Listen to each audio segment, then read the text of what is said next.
In 1989, a 4-year-old girl was rushed to a Texas hospital. An artery in her leg was completely severed.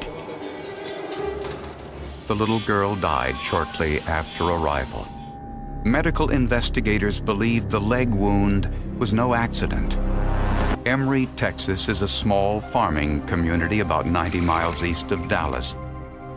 With a population of less than 1,000, life is simple here.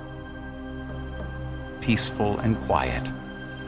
In 1988, Debbie Lovelace and her 2 daughters from a previous marriage, Amy and April, moved in with John Miller. He too was divorced and worked in the construction industry. My marriage with John was good. He was a very good man. He took care of me and the kids real well. And we had a happy home life. We had a lot of fun together. The children, we did a lot of things with the children. We didn't leave them home when we went somewhere, so we took them with us. And had a family, a very close-knit family, really. John, Debbie, and the 2 girls moved onto a 5-acre farm just a few miles outside of town. It was complete with a house, barn, horses, and family pets. And for the children, freedom to roam and play among the beauties of nature. 4-year-old April loved living on a farm. She loved to play outside. She loved, being outside, and she liked to climb trees a lot. So I had a time keeping her out of trees. And she was just bubbly. I mean, she was just full of life. She just got into everything. She's always running. I don't think she knew how to walk. She just ran everywhere. Just a bundle of fun. Just after Christmas, on January 4th, 1989, the couple's older daughter Amy headed for school. April went outside to play. Debbie did her chores. John was working on an old building on the corner of the property.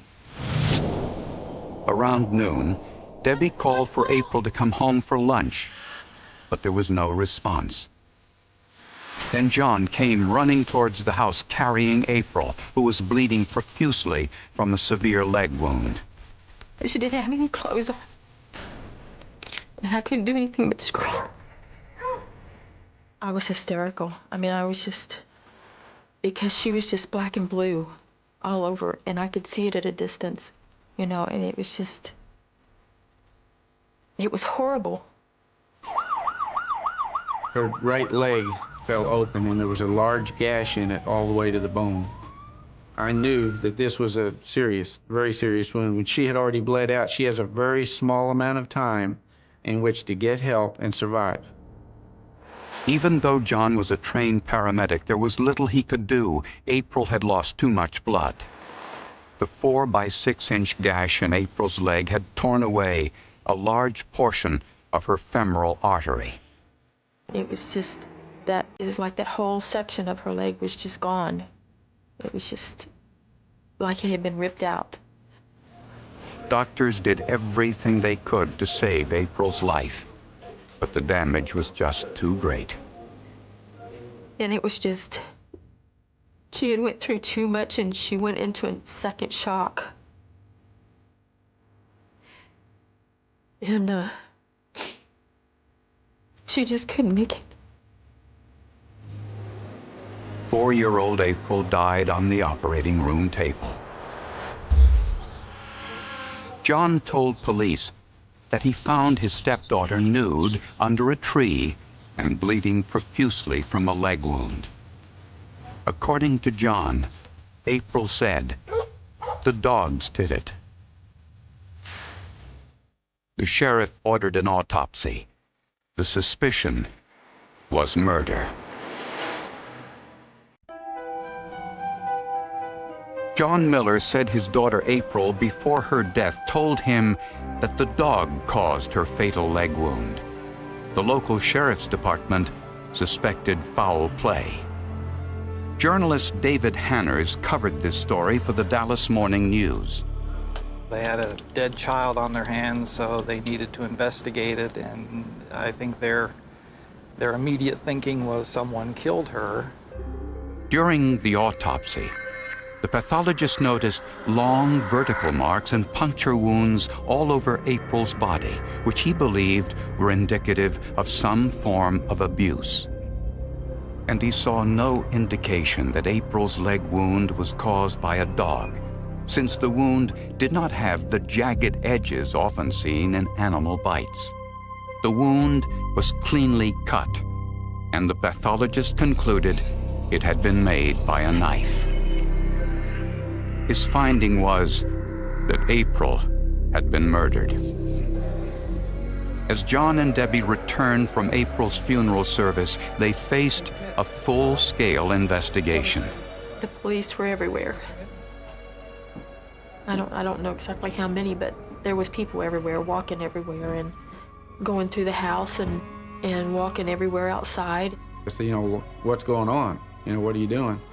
And they told me then that it was a investigation, into the death of April.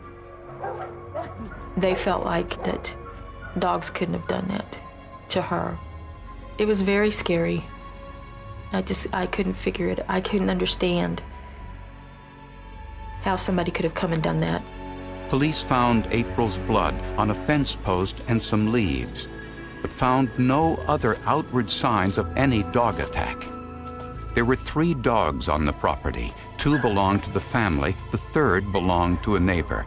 None of the dogs had shown any hint of violence before. In the couple's home, investigators found paraphernalia allegedly linking the couple to the occult. They thought maybe the cutting of April's leg was a bloodletting ceremony for a cult, and that's why she died, or that's why this was done. And that was one theory that they investigated heavily. Police also collected an electric curling iron, thumbtacks, and push pins, items suspected of causing the scratch marks and puncture wounds on April's body. Next, they asked the couple repeatedly for the knife. We were grilled for hours about the knife that was supposedly had made the cut on her leg. Did I have the knife? Where was it? John's hunting knife was confiscated, and all of the items were sent to the crime lab for analysis. A presumptive test showed possible signs of blood on the knife. And with that finding, John Miller and Debbie Lovelace were charged with murder. The visions that it evoked are just horrendous, of them holding this little girl down, gashing her leg with this knife, cutting out a large chunk of skin and artery with this knife, and then whacking her repeatedly with this curling iron, and then sticking little push pins in her. John and Debbie were both given lie detector tests. Debbie passed, but John did not. The state police and local police held the polygraph against us, saying, well, you flunked it, so you must have done it. He had failed it, and I couldn't understand. I'd never seen any kind of violence, any kind of anything out of John. And these police officers were telling me that he did this. I couldn't understand it. It made no sense to me. So then I did question, and tried to figure out why. At the trial, John and Debbie were represented by court-appointed attorneys. One of the lawyers did not want to use the dog attack story as a defense. The other lawyer came in and said, look, we can't pursue the dog attack. He said the DA threatened us that he could just blow us out of the water. There's nothing there to show dog attack, so basically I have nothing to fight with. Prosecutors portrayed John as the enraged stepfather who got angry with April, lost his temper, and abused and murdered her.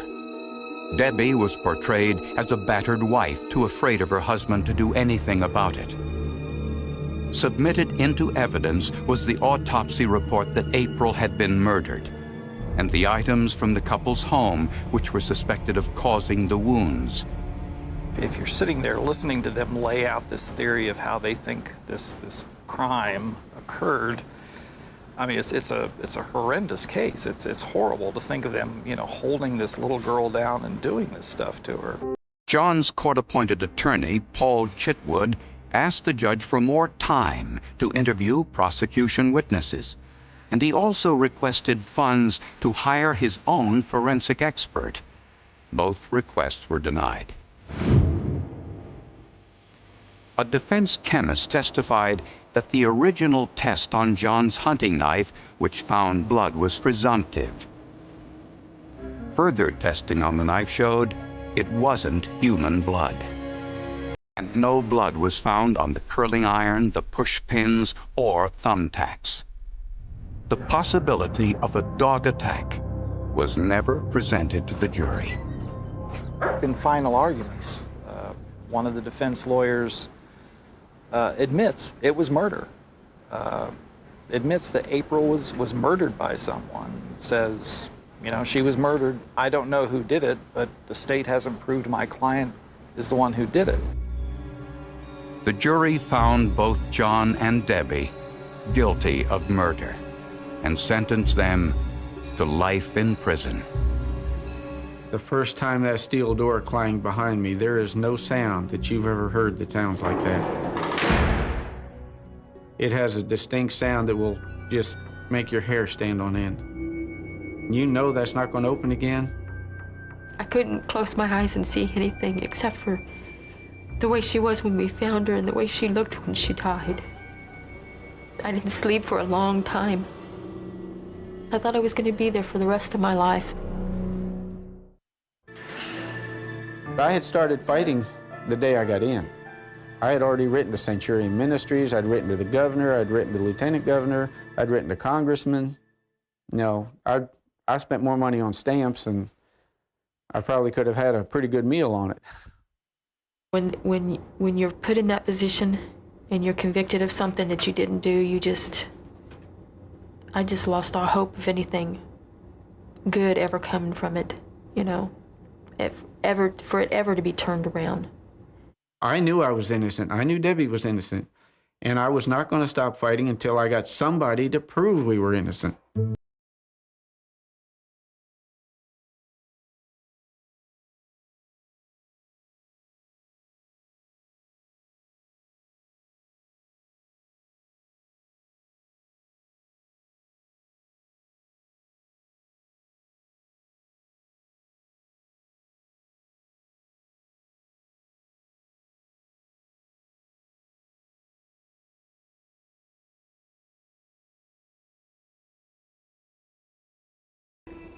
And then when it did, I couldn't believe it. Because I was innocent, and they were saying I was guilty. John and Debbie maintained that April was playing outside and was unclothed because it was a warm day. They believed that one of the dogs attacked April while she was playing.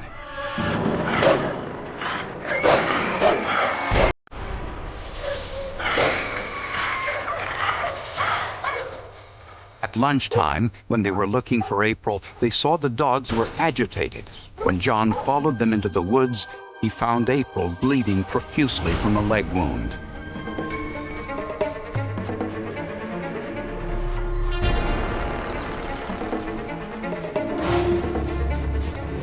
John said April told him that the dogs did it before she lapsed into unconsciousness. But the pathologist who performed the autopsy ruled the death a homicide. Attorney Robert Ardis was assigned to handle the couple's appeal. Robert Ardis is one of those attorneys that renews your faith in the legal profession. He has a good heart. He won't stop digging until he gets where he thinks he ought to be. While in the courthouse, sifting through the evidence, Ardis found a box containing hundreds of photographs of April's wounds.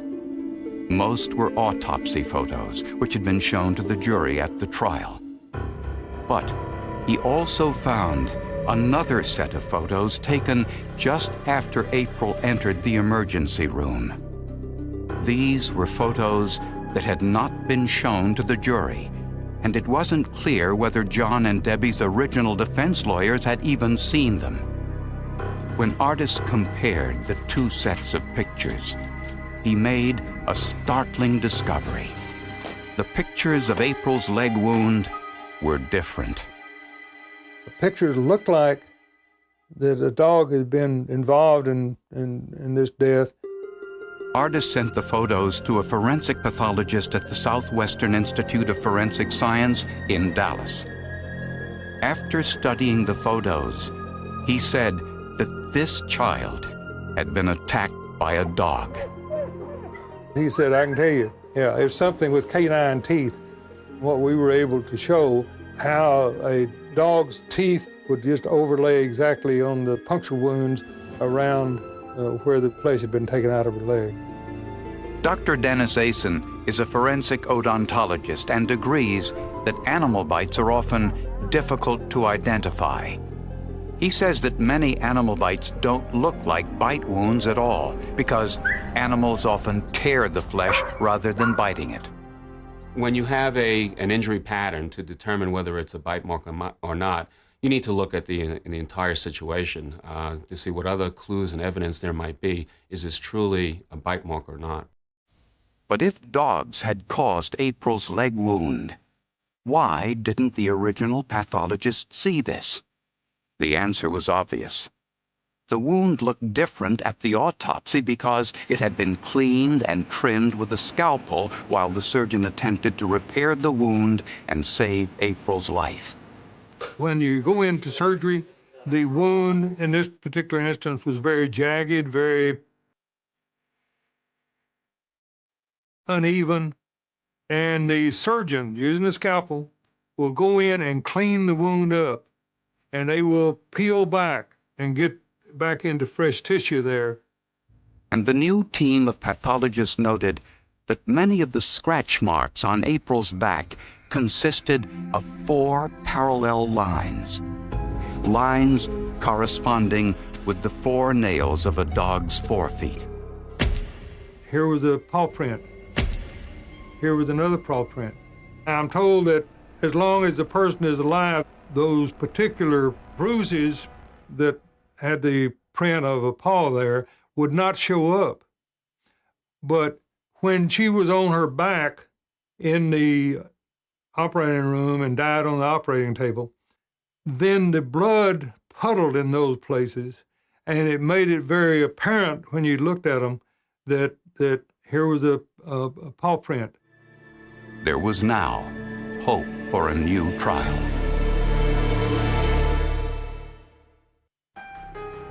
After spending 5 years in prison for the murder of their daughter April, John Miller and Debbie Loveless finally had forensic evidence to corroborate their story. That one of the dogs on their property had attacked and killed April. Their new attorney, Robert Artis, also uncovered a written deposition from a woman who had witnessed the dogs on John and Debbie's farm attack 3 different people on 3 separate occasions. She pointed this out to the sheriff. So the sheriff said, oh, they were just playing. But the woman wasn't called to testify at the original trial. Armed with this new evidence, Artis requested a new trial. His argument that John Miller and Debbie Loveless did not have adequate counsel at their original trial. Ironically, John Miller's original defense attorney, Paul Chitwood, agreed. Well, he was pissed off. Nobody likes to be told that they did a bad job officially, and if ineffectiveness of counsel basically says that. Although Paul Chitwood is now deceased, he testified on behalf of John and Debbie at a pretrial hearing, reminding the court he requested and was denied access to the prosecution witnesses before the trial and was denied funds to hire an independent forensic expert to analyze the evidence. He had always felt that they were not guilty of the crime they were charged with. The prosecutor's office would not comment on the allegation that some of the photographs in this case might have been withheld from the original defense team. In 1993, a judge dismissed the case against John Miller and Debbie Loveless, citing overwhelming evidence in the couple's favor. After 5 long years, they were finally released from prison. It was a very poor investigation by law enforcement. They didn't buy the dog attack theory. They didn't look into it. I couldn't believe it. It was scary because I had been this place for almost 5 years, and I can't even explain it. I don't think there's words to happiness that I was going home and I was going to see Amy. The stress and strains of incarceration took its toll. After they were released from prison, Debbie and John separated. I lost 5 years with my son and with Amy and with Debbie. They were gone. Debbie was gone. She'd found somebody else, because of trying to get help, and she was gone. So yes, I was walking out of prison, but my life had basically been destroyed already. A bad investigation aided by bad science really was kind of frightening to me. This could have happened to any of us. Just the injustice of everything that was done. How they crucified us for something that we didn't do. And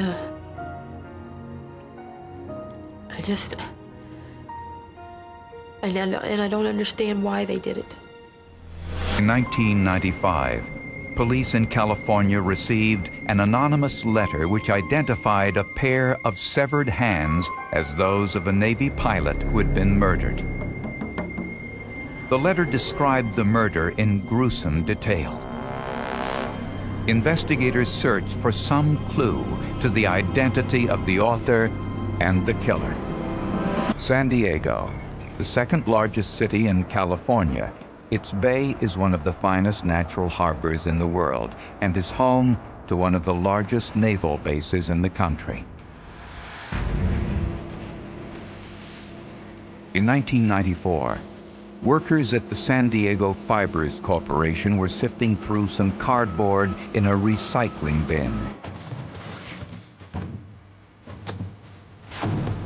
They made a gruesome discovery. 2 human hands. First, I wasn't sure that this was legitimate. I thought, a pair of human hands found in dumpsters seemed a little bit strange. And we collected evidence as if it was a normal homicide with a complete body. This was a little bit different because all we had were hands. X-rays showed degenerative damage of the joints consistent with an individual over age 60, and the size of the fingers and knuckles indicated they were men's hands.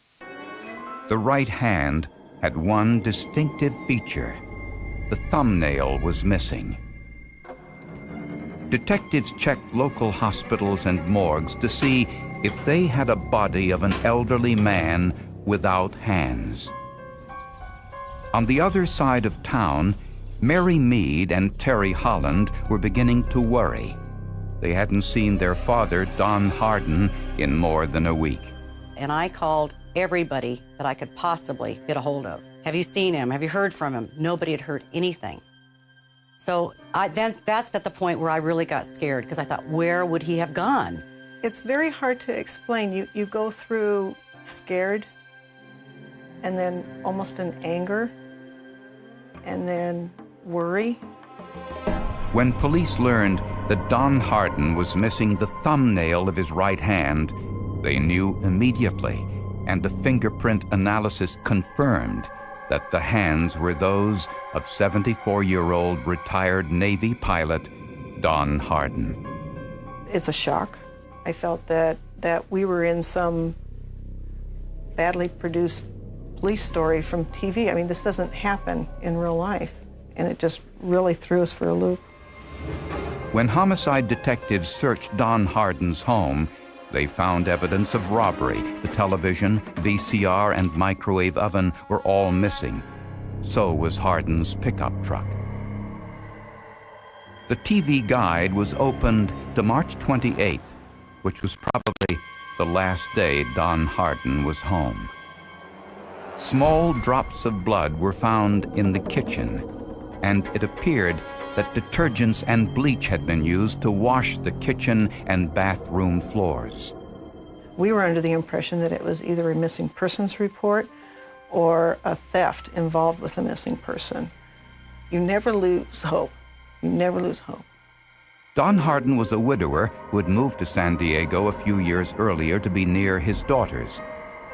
Neighbors described Hardin as ornery and difficult, but his daughters remembered him as a loving father. One of my cherished thoughts that I have of him is that every time I spoke to him on the telephone, at the end of our conversation, I always said, "I love you, Dad," and he'd say, "I love you too, kiddo." Hardin had a history of helping those in need. He often hired homeless men to do odd jobs around his property, and he often let them live in a camper in his backyard. We were very comforted knowing that there was somebody there in case of an emergency, that my father could be taken care of immediately. Well, I think that's really great. There's a guy there that can kind of keep an eye on Dad. He's kind of a companion to Dad, gives him some, someone to talk to. He helps him out. I felt good about it. Police were on the lookout for the items stolen from Hardin's home. We, in fact, did recover some of Mr. Hardin's property. It was, I believe it was a wallet and a driver's license and maybe some Army medals. And we followed that up on that to find out if we could, that would lead back to a suspect. It was kind of a dead end. It was found in a dumpster, and we really couldn't put that back to a viable suspect. Investigators had no idea what happened to the rest of Don Hardin's body, but they suspected something terrible happened inside his home.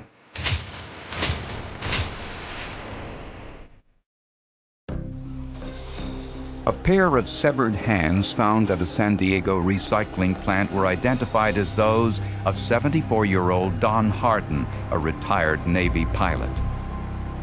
A search of Hardin's home revealed evidence of burglary and violence.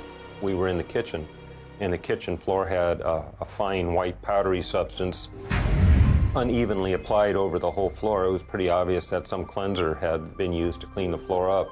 We noticed that there were blood spots throughout the carpet, which led from the kitchen around through the living room and towards the bathroom.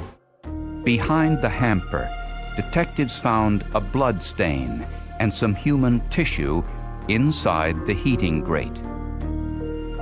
To find out whether blood had been cleaned up, detectives administered luminol, a chemical which fluoresces when it comes into contact with the iron component of blood, even after it has been removed with water and detergents. When you spray luminol, it doesn't really hurt the blood itself. It helps you find it, so it doesn't compromise the evidence. It just helps you locate the evidence. It helps you find a scenario as far as what happened. It's a presumptive, it's not a conclusive, but it's a tool that we use. After spraying the luminol, the lights are extinguished, and the camera with high-speed film captures the images. It was the largest glow of luminol I had ever seen in my life. It glowed like a Christmas tree. Police found a huge amount of blood on the kitchen floor, and a blood trail leading from the kitchen to the bathroom.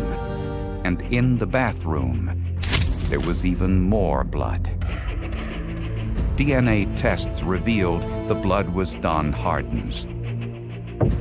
The amount of blood led forensic pathologists to conclude that Hardin could not have survived such a devastating attack. I go over to the couch and we sit down, and he says, "There's positive proof that your father was killed in the kitchen and he was dismembered in the bathroom. And he is dead. It's positive proof that he is dead." It didn't sink in for quite some time, but there's disbelief.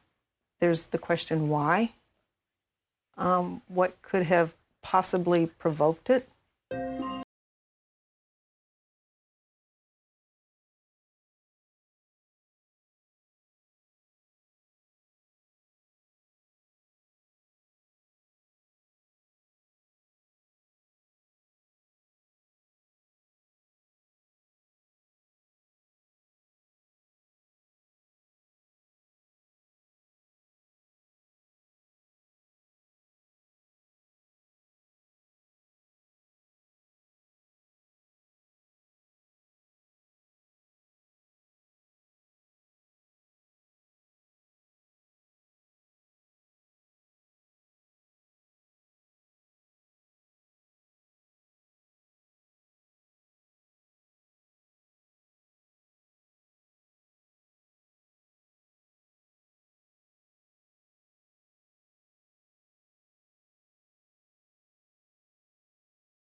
getting mad, and that he was tired of the old man poking him and calling him names and belittling him.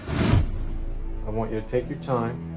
I want you to look at it closely. During the police Tell me if you can identify interrogation, these hands. Whitmer was shown a photograph of the severed hands.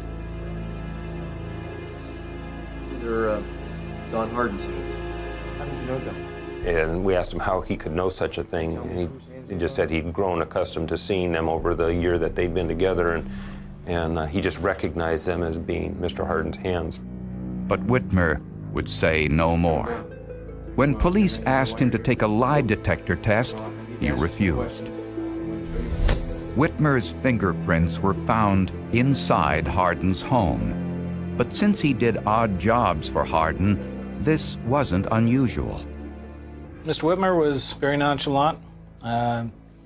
He talked to us, had an answer for almost every question that we had, and just told us that I don't know where he is. He asked me to do a few things for him. I was driving his truck because he let me.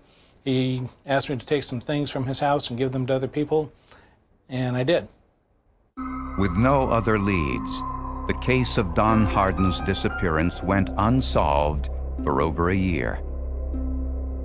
Until police received an anonymous letter that contained details of Don Harden's murder that hadn't been released to the public.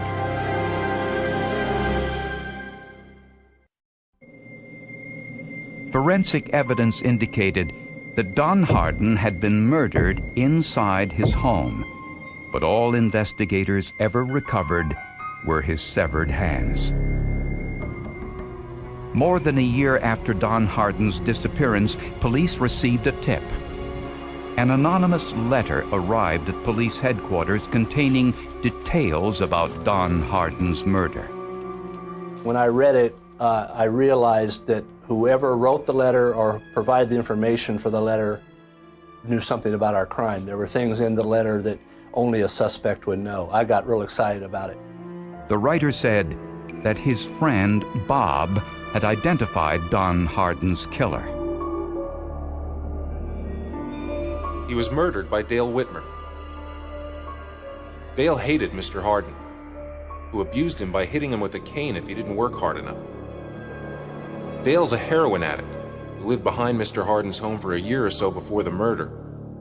He put the body into the bathtub, dismembered his body, put it in garbage bags, and buried different bags all over the county and Mexico.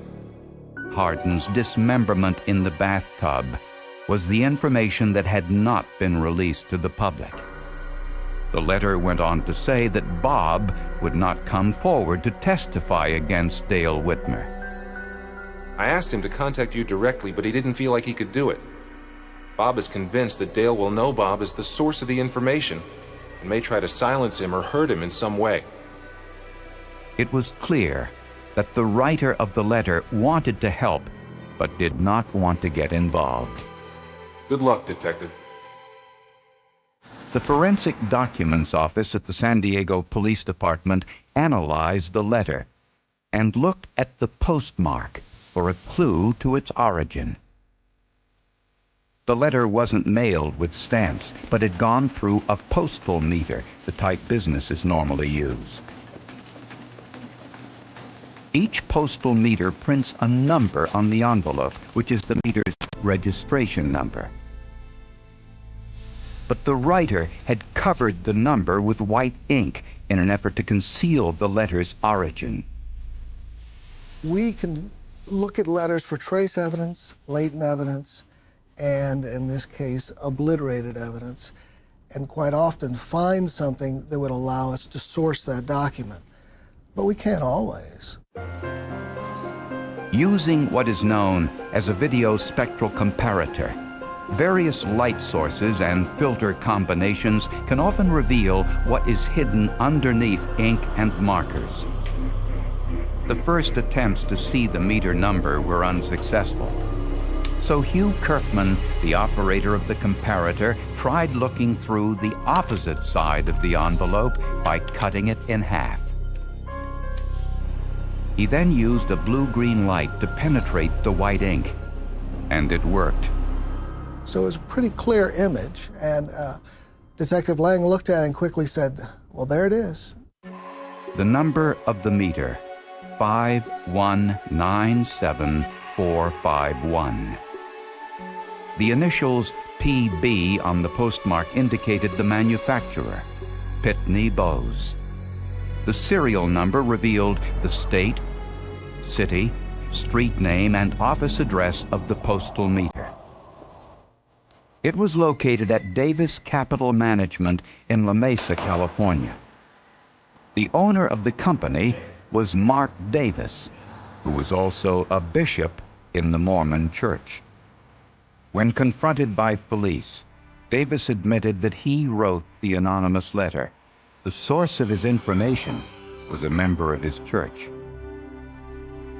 But Davis refused to identify the source further, citing the religious privilege that exists between the clergy and a church member. Prosecutors took Mark Davis to court, and a judge ruled against him. The religious privilege hurdle is not absolute in the sense that not every communication with a clergyman is protected. In this instance, the judge found that there was actually a good argument that this was not protected by the priest penitent or clergyman penitent privilege. The court ruled that the information might have been privileged at one time, but once Davis wrote the letter to police, the privilege was broken. Mark Davis complied with the court ruling and identified the source of the information. Bob was Dale Whitmer's own daughter, Andrea. She was the trickiest, most difficult, most sensitive witness we had to deal with, in that she loved her father, even though he had murdered this man, and that's something that you would expect. She also never expected to be found out, and yet she was, and she was dragged into this. Dale Whitmer was arrested and charged with murder. Sir, you state your true name, please.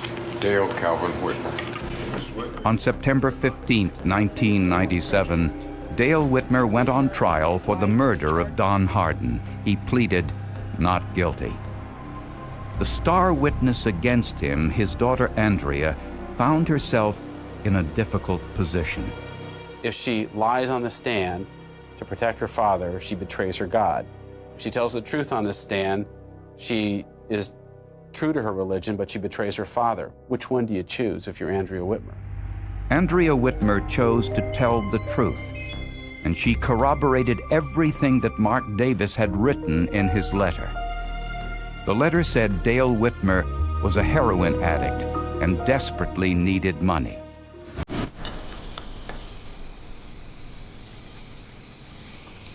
Prosecutors believe that on March 28, 1994, Dale Whitmer walked into Don Hardin's kitchen and killed him.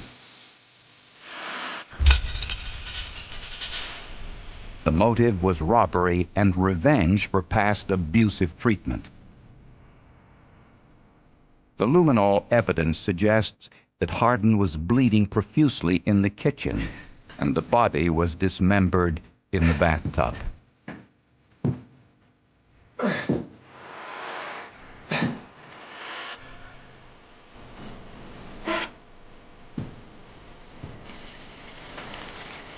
Traces of blood and human tissue were found behind the hamper on the heating grate. Whitmer later removed the blood evidence with water and detergents, but the iron component in the blood was easily detected by the luminol. Whitmer stole Hardin's TV, VCR, and microwave oven and sold the items to buy drugs. Over time, Whitmer disposed of Hardin's body parts in numerous dumpsters throughout San Diego and Mexico.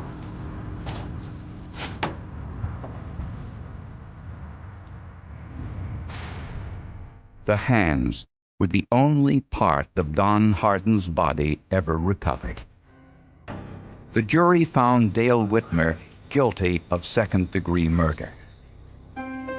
Don Hardin's daughters asked for permission to address the court before sentencing, which wasn't an easy thing to do. I can't do this. He almost got away with committing this hideous crime. I am grateful he will be in prison and not able to inflict himself on another family. This ordeal has renewed my faith in the criminal justice system. Life without my father, and Father's Day is the hardest for me. We really miss him. I find myself still wanting to pick up the telephone and call him. This is a chilling murder. Dale Whitmer was sentenced to 15 years to life in prison. We would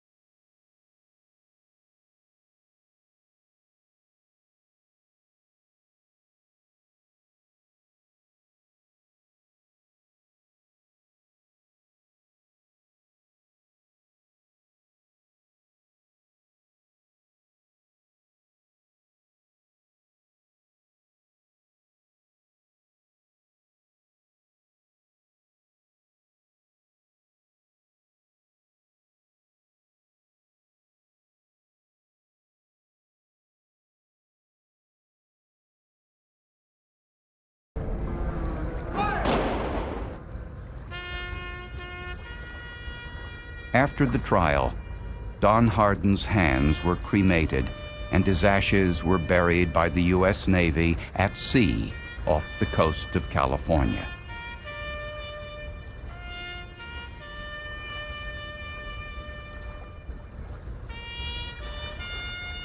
After it was all over, we just felt so much better. We felt like, okay, it's closed now. Dad's had his proper burial at sea. It's over. Those were his final wishes, and we carried out those wishes. Shattered Evidence, a fictional cold case thriller. This story is entirely fictional. There are crimes that disappear because evidence is lost. There are crimes that disappear because witnesses grow old. And then there are crimes that disappear because someone spent years making certain every answer stayed buried. The first mistake happened on a rainy Thursday morning. Forensic analyst Ava Carter had examined thousands of evidence boxes during her career. Most contained exactly what the labels promised: old photographs, fingerprint cards, brutal reports, forgotten clothing sealed in fading paper envelopes. They were relics of investigations that had exhausted every lead until time itself became the final suspect. Box 314 looked no different. Dust coated its corners. The property seal had yellowed with age. A faded inventory card listed only 4 words: do not destroy, review, no detective signature, no explanation, no case number, only a date from almost 40 years earlier. Ava frowned. Every piece of evidence belonged somewhere. This one seemed to belong nowhere. She carefully cut the brittle tape and lifted the lid.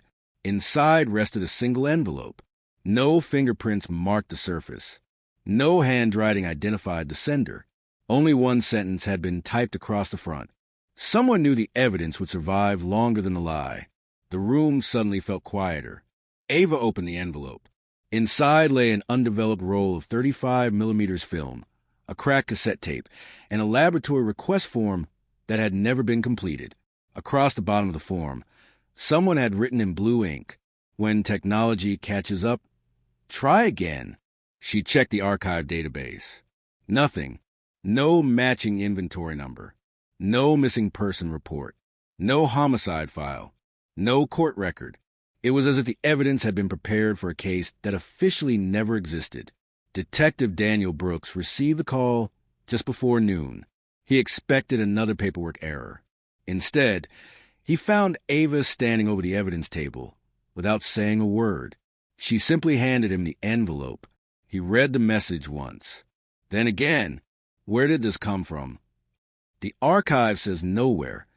That's impossible. I know. He examined the cassette. The plastic housing had cracked with age, but the tape inside remained intact. A tiny white label carried only one handwritten word: listen.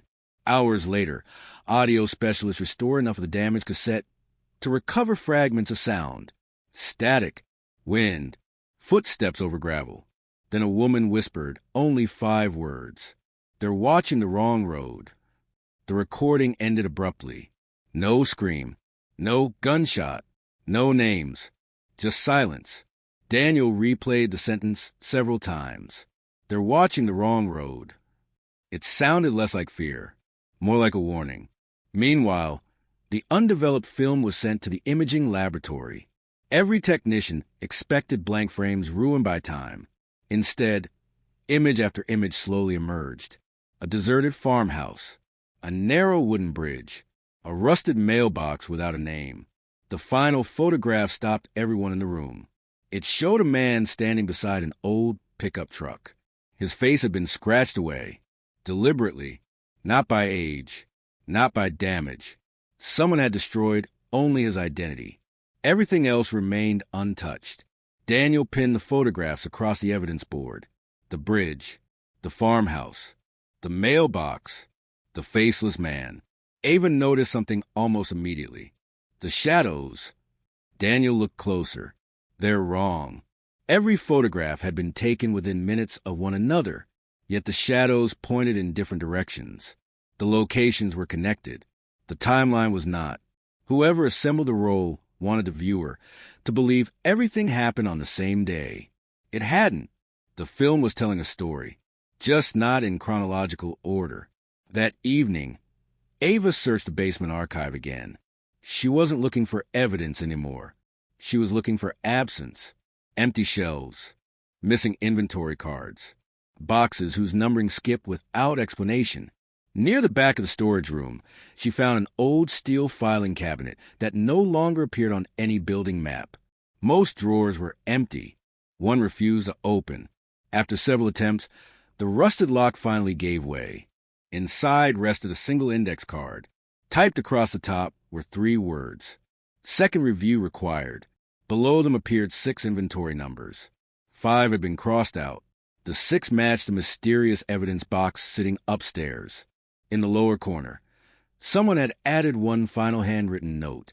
"If box 314 is ever opened, begin with the bridge." Ava hurried upstairs. Daniel had already spread the photographs across a large city map. Without speaking, she placed a card beside him. He read the note. Neither of them said a word for several seconds. Outside, rain began striking the windows, exactly as it had on the morning the forgotten box was opened. Inside, 2 investigators realized they were no longer reopening an abandoned file. They were following instructions left decades earlier by someone who believed the truth would eventually find people willing to keep searching. Shattered evidence. A fictional cold case thriller. The bridge stood exactly where the photograph suggested it would. Weathered wooden planks stretched across a narrow river that barely seemed deep enough to deserve its own name. Moss clung to the support beams. Rusted bolts protruded from warped timber. Nothing about the place looked remarkable. Yet Daniel Brooks could not shake the feeling that someone had expected him to arrive. Ava Carter walked slowly across the bridge, comparing every angle with the restored photograph. "The railing has been repaired." Daniel nodded, but the support posts haven't. She crouched beside one of the original beams. Someone had carved a series of shallow marks into the wood decades earlier. Rain, sun, and time had almost erased them, but under oblique light the pattern became visible. 3 parallel lines. A circle. Another 3 lines. Not graffiti. A marker. Someone wanted this found. Ava whispered. Daniel photographed every inch before searching beneath the bridge. Near the western bank, half buried beneath gravel and tangled roots, his flashlight caught the corner of a rusted metal box. It had no lock. Only layers of mud and decades of silence. Inside lay a folded topographic map, sealed in wax paper. The paper had yellowed, but the ink remained sharp. Several rural roads were circled in red. One road had been crossed out. Another carried a handwritten instruction. Not this road, the service road. Daniel immediately remembered the recovered recording. "They're watching the wrong road." The sentence was no longer cryptic. It was directional. Back at the lab, the map was scanned at high resolution. Magnification revealed faint pencil notes almost invisible to the naked eye. Times, weather conditions, vehicle descriptions, Whoever created the map had been documenting movements, not destinations. Ava overlaid the markings onto modern satellite imagery. Most of the road still existed. One did not. The old service road had disappeared beneath a dense forest after years of abandonment. It wasn't removed, she said quietly. It was forgotten. Daniel looked at the screen. Then that's where we go. The following morning, they hiked along what remained of the overgrown track. Nature had reclaimed nearly everything. Tree roots split the old gravel path. Branches formed a tunnel overhead, shutting out much of the daylight. About a mile into the forest, Ava stopped. Look! A rusted mile marker leaned sideways beneath creeping vines. Someone had painted a small white arrow on its back. Not recently. Long ago, the paint had faded almost to gray. The arrow pointed away from the road, into the trees. They followed it. After another 100 yards, the forest opened into a clearing. Only the cracked concrete foundation of a small maintenance building remained. The roof had collapsed years earlier. Windows were gone. The silence felt absolute. Daniel searched the interior while Ava examined the foundation. Near one corner, she noticed a loose concrete block. Together they lifted it. Hidden beneath was a waterproof cylinder. Inside rested a notebook wrapped in oilcloth. Every page had been filled in neat block letters. No names, no accusations, just observations. The truck returned at 8:42. Headlights off. 3 people. One never came back. Daniel closed the notebook slowly. This isn't someone's memory. Ava nodded. It's a log. The final page was different. Instead of observations, it contained a message. If you're reading this, I failed to stop them. Don't trust the first explanation. Someone replaced the truth with a simpler story. Neither investigator spoke. There was no dramatic confession, no identity revealed, only the unmistakable realization that someone, years earlier, had believed the evidence alone would someday be enough to continue what they could not finish. Outside, the wind moved through the trees, carrying the sound of leaves across the abandoned clearing. Daniel slipped the notebook into an evidence bag. For the first time since opening box 314, they were no longer chasing fragments left by chance. Someone had left a trail, not to expose a killer, but to ensure that, no matter how many years passed, the truth would always remain one discovery away from being seen again. Shattered evidence, a fictional cold case thriller. The notebook changed everything, not because it answered a single question, because it proved someone had been watching. Every page followed the same disciplined pattern. Time, weather, direction of travel, number of vehicles, number of people, no opinions, no speculation, just facts recorded with the precision of someone who knew memory could fail, but ink would not. Back at the forensic laboratory, Ava carefully photographed each page before examining the notebook itself. The paper was old. The binding had nearly separated. But one detail immediately caught her attention. The final 20 pages had been cut away with a razor. Not torn, removed deliberately. Daniel leaned over her shoulder. So someone came back. Ava nodded, and they knew exactly what they wanted. The restoration team examined the notebook under multispectral lighting. Indentation from the missing pages slowly emerged. Not every word could be recovered, only fragments. Truck changed. That license begins. Don't use. That meeting moved. Then one sentence appeared almost perfectly intact. If anything happens to me, the photographs are the only timeline they won't expect. Daniel stared at the screen. The film. They weren't random pictures, Ava replied. They were a coded sequence. The photographs from box 314 were pinned across the evidence wall once again. This time they ignored what each image showed. Instead, they measured shadows, cloud positions, tree growth, and the direction of reflected sunlight. Hours passed. Then Ava quietly moved the final photograph, the one with the faceless man, to the beginning of the sequence. Everything suddenly fit. The bridge came second. The abandoned service road came third. The farmhouse came last. Someone had rearranged the negatives before sealing them away. not to hide the truth, to make sure only someone willing to question the obvious would find it. The farmhouse sat alone beyond miles of neglected fields. Its roof had partially collapsed. Windows were shattered. The porch leaned dangerously toward the ground. Yet, one detail immediately felt wrong.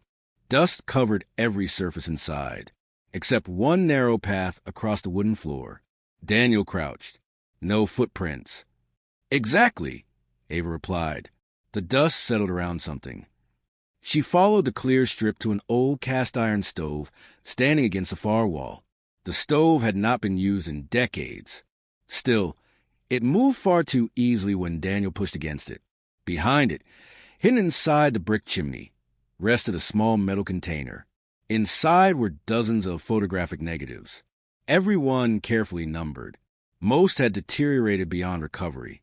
A handful survived. The restored images revealed ordinary scenes: a roadside diner, a fuel station, a grain elevator, a church parking lot. At first glance, none appeared significant. Then Ava noticed the same dark pickup truck parked in every photograph. Different days, different weather, different locations. Always the same vehicle.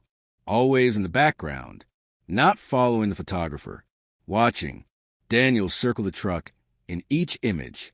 It wasn't part of the story. It was following it.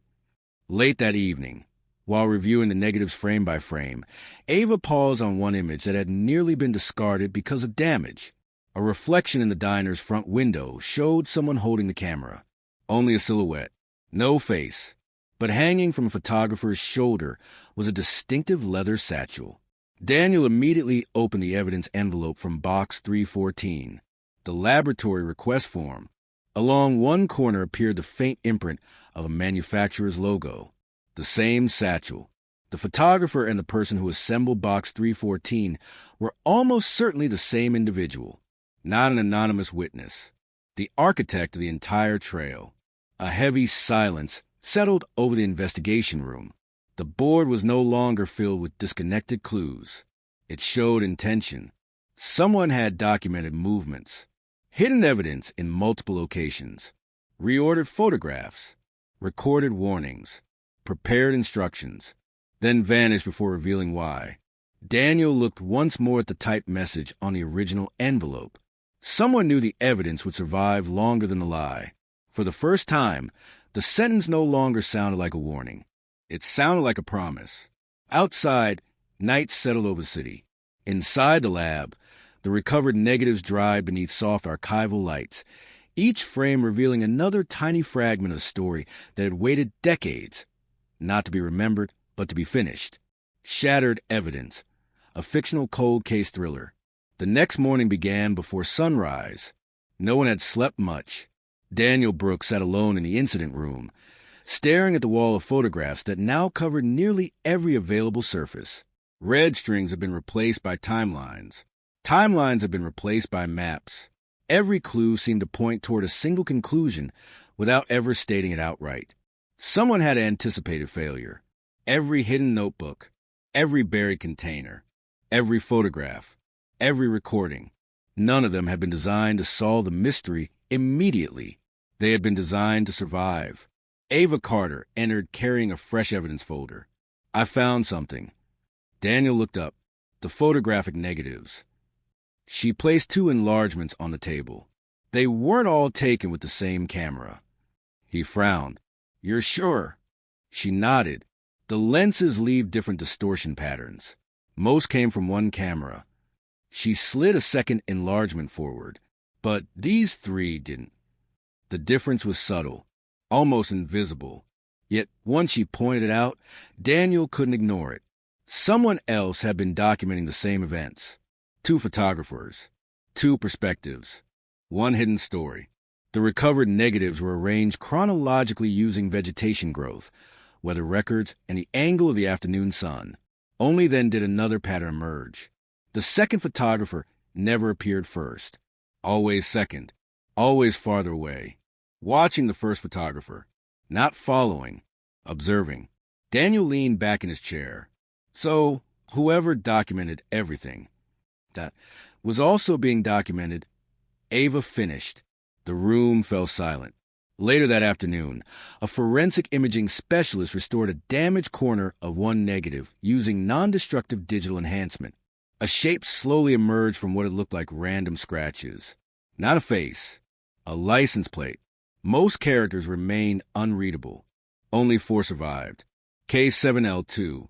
It wasn't enough to identify a vehicle, but it was enough to narrow possibilities. Daniel requested archive registration records. Thousands became hundreds. Hundreds became dozens. Dozens became 4. 3 vehicles had been destroyed decades earlier. The 4th had vanished from official records after being reported sold through a private transaction. No buyer listed. No destination. Just another loose thread. That evening, Ava returned to the abandoned farmhouse alone. Not because she expected to find new evidence. Because something still bothered her. The hidden compartment behind the stove had been carefully built. Too carefully. People rarely create one secret space. They usually create 2. She examined every brick surrounding the fireplace. Most sounded solid. One produced a dull, hollow echo. Removing it revealed a narrow cavity. Inside rested nothing except a folded sheet of graph paper. No writing. Just tiny pinholes. Hundreds of them. At first glance, they appeared random. Then Ava held the page against the farmhouse window. Sunlight passed through the holes, projecting tiny points across the opposite wall. The points aligned with old nail holes already embedded in the timber.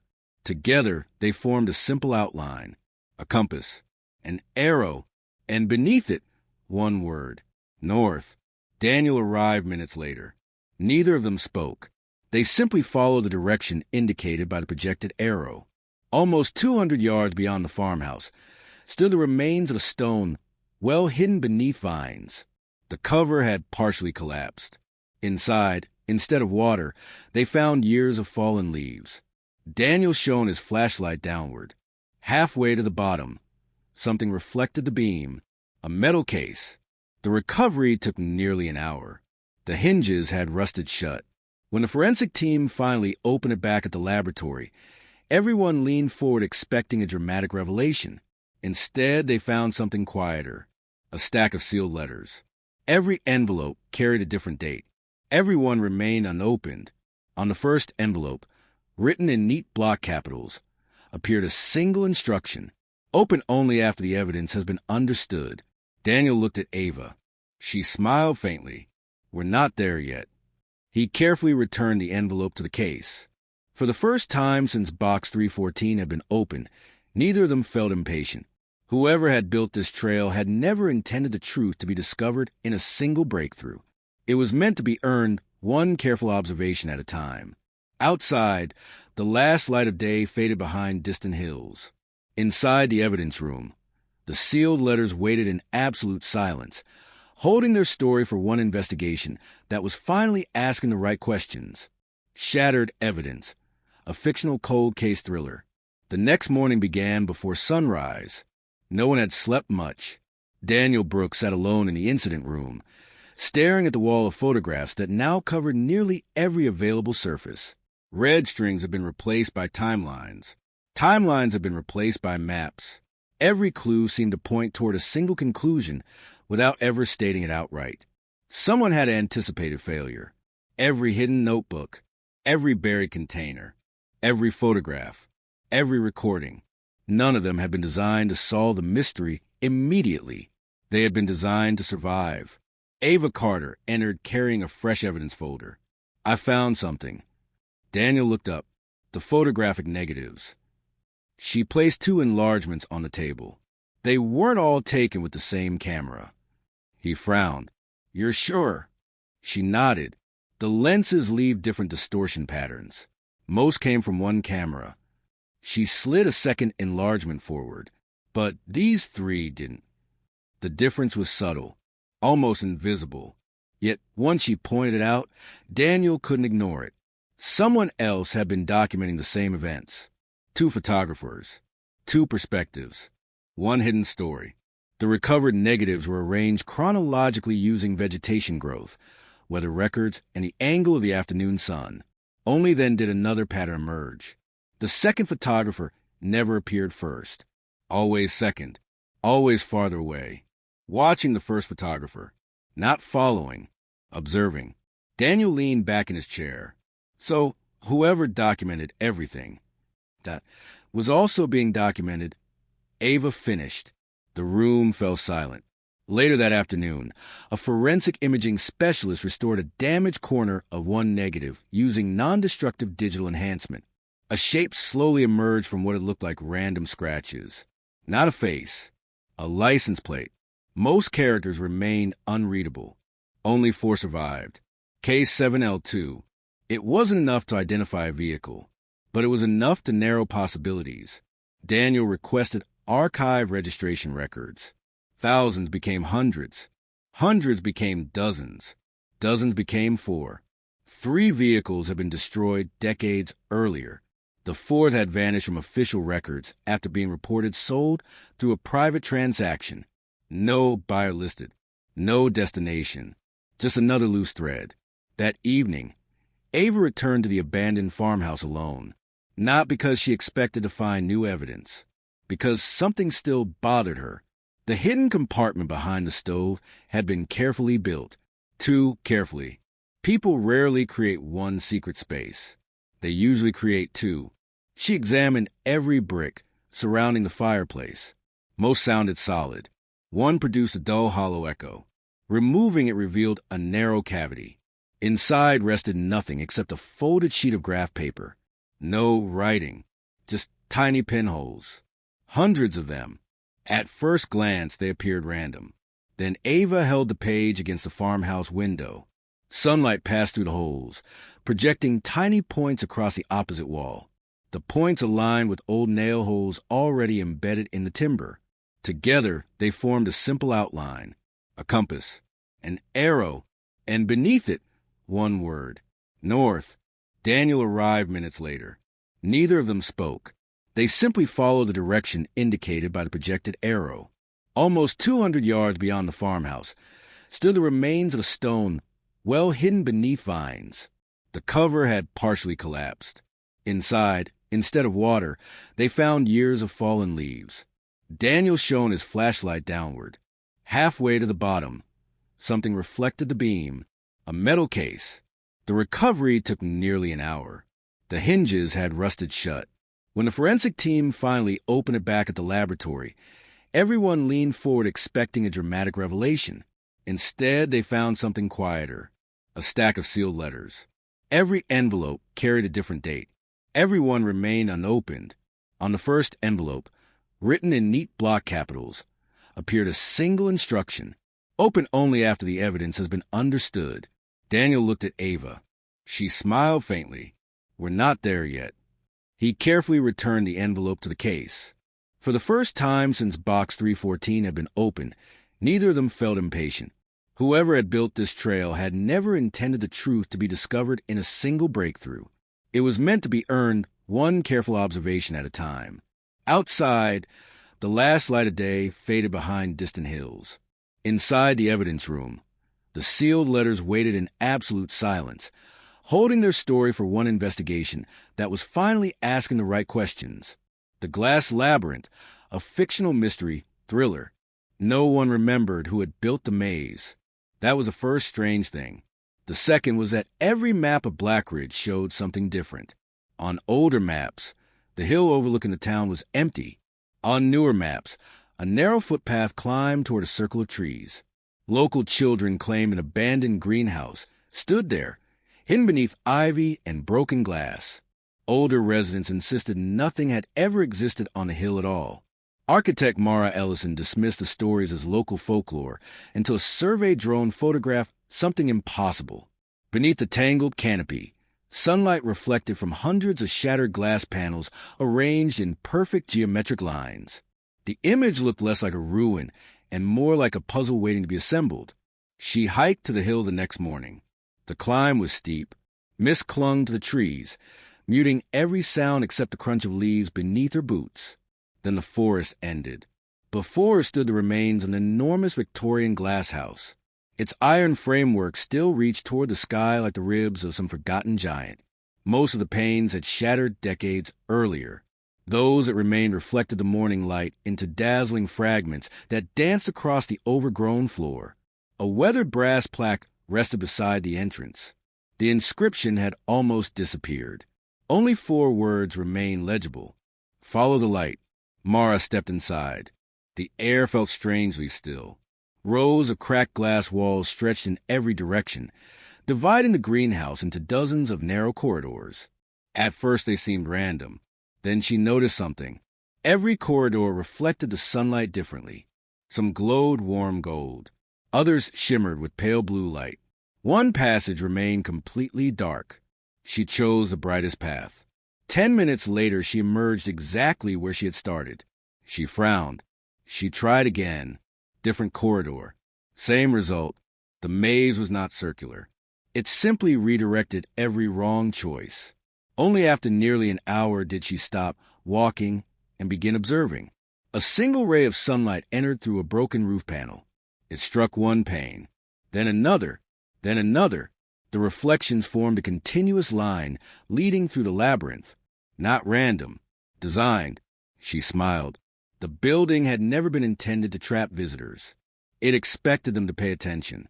Step by step, she followed the chain of reflected light until the maze opened into a circular chamber hidden at its center. Unlike the ruined corridors outside, this room remained almost untouched. A crystal prism hung from the ceiling. As sunlight passed through it, hundreds of tiny rainbows spread across the walls. Each rainbow illuminated a fragment of an engraved mural. Individually, they meant nothing. Together, they revealed an enormous image of a tree whose branches reached across the entire chamber. Its leaves were not carved. They were empty spaces. Beneath the mural stood a stone pedestal holding a wooden box. Inside lay dozens of delicate glass leaves. Every leaf bore a different engraved word: curiosity, patience, memory, kindness, wonder. Alongside them rested a folded note. Every visitor leaves with one leaf and returns another their own. Mara looked around the chamber. Small hooks covered the stone tree. Some held glass leaves. Hundreds remained empty. She understood. This place had never been about solving a mystery. It had been built as a living work of art. Every traveler contributed something. Every generation expanded it. She selected the leaf engraved wonder and slipped it carefully into her pocket. From her sketchbook, she tore a blank page and wrote one word: hope. She folded the paper into the shape of a leaf and placed it on an empty hook. Sunlight shifted. The paper glowed among the crystal leaves. For a brief moment, the tree looked complete. Then the light moved again, reminding her that no masterpiece is ever truly finished. Outside, the wind stirred the branches surrounding the forgotten greenhouse. Inside, the glass labyrinth waited quietly for its next visitor. Not to test her sense of direction, but to ask a far more difficult question. What will you leave behind for someone you've never met? The Glass Labyrinth, a fictional mystery thriller. Mara returned to Blackridge convinced she had imagined half of what she had seen. The crystal leaves, the hidden chamber, the tree of empty branches. They felt more like fragments of a dream than a place that could exist only a few miles from town. Yet when she emptied her backpack that evening, the delicate glass leaf, engraved with wonder, rested inside, catching the orange glow of the setting sun. It was real. Over the next several days, she searched local archives for any record of the greenhouse. There were photographs of farms, churches, mills, and railway stations. Nothing resembling the immense glass structure hidden on the hill. Then, buried inside an uncatalogued box of architectural sketches, she found a single unsigned drawing. It showed the greenhouse exactly as it must have looked when it was first completed. Sunlight poured through thousands of flawless glass panels. People wandered peacefully through the corridors. Children laughed beneath flowering vines. Musicians performed inside the central chamber beneath the crystal prism. Across the bottom margin, written in elegant script, appeared a single sentence: a building should change everyone who enters it. The following morning, Mara climbed the hill again. This time she noticed details she had overlooked before. Tiny symbols etched into the remaining panes. Not letters, not numbers. Simple shapes. A bird, a key, a lantern, a river. Each symbol appeared only once. She traced them onto paper as she explored. When arranged in the order she had encountered them, they formed a path leading not toward the central chamber but beyond it. At the rear of the greenhouse, almost completely hidden beneath ivy, stood a narrow iron gate she had somehow missed during her first visit. The hinges protested softly as it opened. Beyond lay a garden unlike anything outside. Wildflowers covered every inch of the ground. Stone pathways wound gently between flowering trees. Small fountains whispered beneath climbing roses. Nature had reclaimed the place without destroying it. Instead, it had completed it. Near the center of the garden stood a circular stone bench surrounding an ancient oak. Suspended from its branches were hundreds of tiny glass leaves. Unlike those inside the labyrinth, these bore handwritten names. Not famous names. Ordinary ones. Some had begun to fade with time. Others looked almost new. A small wooden sign rested against the trunk. Every visitor becomes part of the garden. Mara looked at the glass leaf in her pocket. She understood. The leaf she had taken had never truly belonged to her. It had been waiting for its place here. She carefully hung it from an empty branch. As it caught the afternoon light, the engraved word wonder shimmered among hundreds of others. The tree chimed softly in the breeze. Not from bells. The sound carried to the quiet garden like distant music. Before leaving, Mara noticed one final object beneath the bench. A weathered guest book.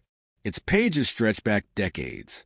Visitors had written poems, sketches, letters to strangers they would never meet. Simple reflections on kindness, loss, hope, and joy. The final blank page waited patiently. Mara picked up the fountain pen resting beside it. She hesitated. Then she wrote only one sentence. Some places don't ask us to solve them. They ask us to become better, because we found them. She closed the book gently. The breeze stirred the branches overhead. Hundreds of glass leaves shimmered together, each catching the fading sunlight for only a moment before passing it to another. The labyrinth had never been a maze designed to confuse. It had always been a journey designed to slow people down long enough to notice the beauty that only patience could reveal. And somewhere beyond the quiet garden, hidden behind broken glass and climbing ivy, the old greenhouse continued waiting. Not for explorers seeking treasure, but for ordinary people willing to leave behind a small piece of hope for someone they would never know. The Glass Labyrinth, a fictional mystery thriller. Winter arrived quietly. The first snowfall transformed the forgotten greenhouse into something almost unreal. Frost traced delicate patterns across the remaining panes of glass, while the iron framework shimmered beneath a blanket of white. From the valley below, the ruins disappeared completely, hidden by drifting mist and snow-covered pines. Mara found herself returning every weekend, not because she was searching for another secret. Each visit revealed something different. The labyrinth never changed. The light did. On the shortest day of the year, just after sunrise, a narrow beam of golden light slipped through a broken section of the roof. It struck the great crystal prism in the central chamber. Instead of scattering into hundreds of colors as before, the prism focused the light into a single brilliant line that stretched across the stone floor. Curious, Mara followed it. The glowing path led out of the chamber, through corridors she thought she already knew, and finally to a forgotten alcove concealed behind climbing ivy. There she found a wooden workbench covered with dust. Glass-cutting tools lay exactly where someone had left them decades earlier. Sheets of colored glass leaned carefully against the wall, untouched by time. Above the bench hung a framed blueprint. It was the original design for the greenhouse. Only now did Mara realize the building had never been finished. Entire sections remained outlined in pencil, but had never been constructed. In the margin, beside the unfinished wings, someone had written, "The final rooms must be completed by future hands." For several minutes, Mara simply stared at the drawing. She had assumed the greenhouse was an abandoned masterpiece. Instead, it had always been an unfinished invitation. The architect had expected strangers, people they would never meet, to continue the work, not by copying the past, by adding something of their own. Over the following months, word about the Glass Labyrinth spread quietly, not through headlines or television, through conversations. Artists arrived carrying stained glass. Gardeners brought rare flowers. Carpenters repaired weathered benches. Musicians performed beneath the crystal prism, where every note echoed softly through the corridors. No one tried to modernize the greenhouse. No one covered its cracks. They simply cared for what remained while gently adding to what had never been completed. The labyrinth became neither a museum nor a ruin. It became a living place. One spring morning, a little girl wandered to the restored garden, holding a small blue piece of sea glass she had found on a distant beach. She approached Mara shyly. "Can this belong here?" Mara smiled. "I think it already does." Together they placed a tiny fragment into an empty section of an unfinished stained glass window. When sunlight passed through it, a single blue ray appeared on the opposite wall. The girl laughed. It made its own color. "No," Mara replied softly. "It brought one that was missing." Years later, visitors often asked who had restored the glass labyrinth. No single name appeared on the entrance plaque. Instead, a simple inscription welcomed everyone who stepped through the old iron gates. Built by one dreamer, finished by many, never complete, people entered expecting to explore a mysterious ruin. Most left carrying something far less tangible. A renewed sense of curiosity, the courage to create, the quiet realization that the most meaningful places are not those preserved exactly as they were, but those that continue to grow because each generation leaves behind a little more light than it found. And every evening, as the sun dipped below the hills, thousands of color reflections drifted across the labyrinth's ancient walls, reminding every visitor that even broken glass can become something breathtaking when enough light finds its way through. The Glass Labyrinth, a fictional mystery thriller. The years passed, but the Glass Labyrinth never looked the same twice. In spring, flowering vines climbed the old iron arches until the greenhouse seemed woven from blossoms instead of steel. In summer, shafts of sunlight painted the corridors with shifting rivers of color. Autumn scattered golden leaves across the stone paths, where they mingled with thousands of reflections dancing across the floor. Winter transformed every remaining pane into crystal lace. Visitors soon realized they could return 100 times and never experience the same labyrinth twice.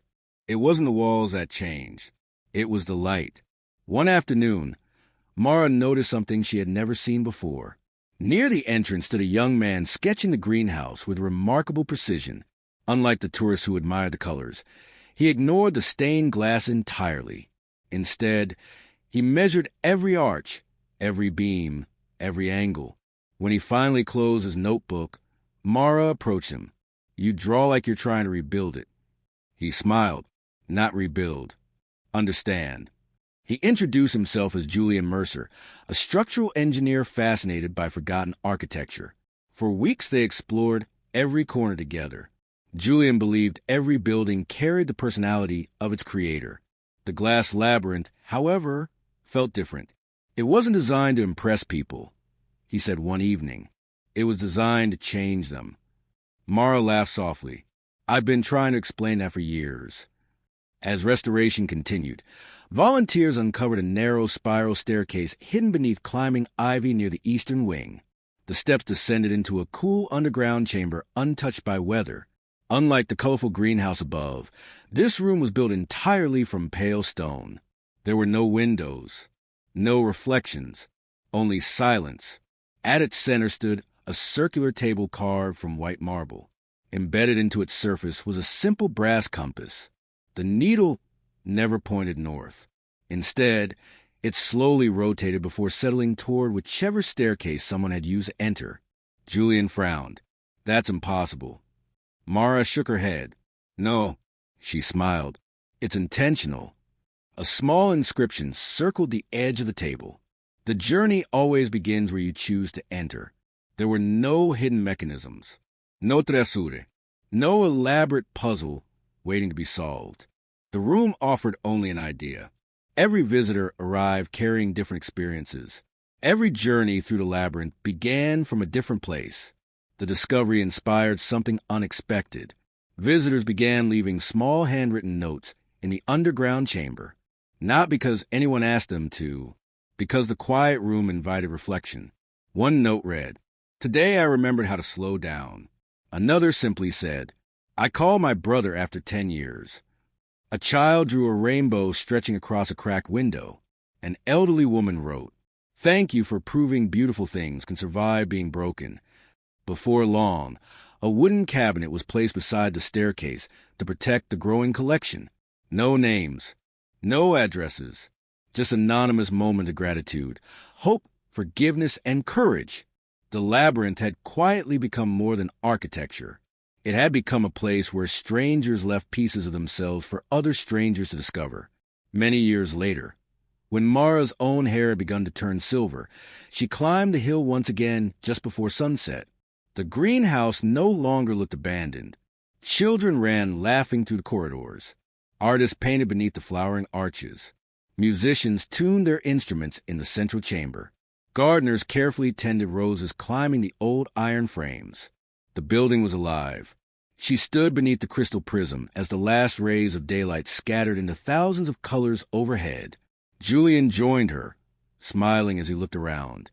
Do you remember what you said the first day? She thought for a moment. I said it felt unfinished. He nodded. And now? She watched a little girl hang a newly crafted glass leaf onto a young tree growing beside the original ancient oak. Another family paused to write in the guest book. An elderly couple quietly admired the stained glass windows, completed by generations of unknown hands. Mara smiled. It still is. Julian laughed. I hope it always will be. The evening bells echoed faintly from the town below. The last sunlight passed through thousands of pieces of colored glass before fading into twilight. For a brief moment, every corridor glowed as though the labyrinth itself had captured the day's final light, holding it just long enough for everyone inside to remember one simple truth. Some places are never truly finished. They continue to grow every time someone arrives with curiosity, leaves with hope, and quietly adds their own small piece to a story that will outlive them all. The glass labyrinth, Arc 2, the 13th window.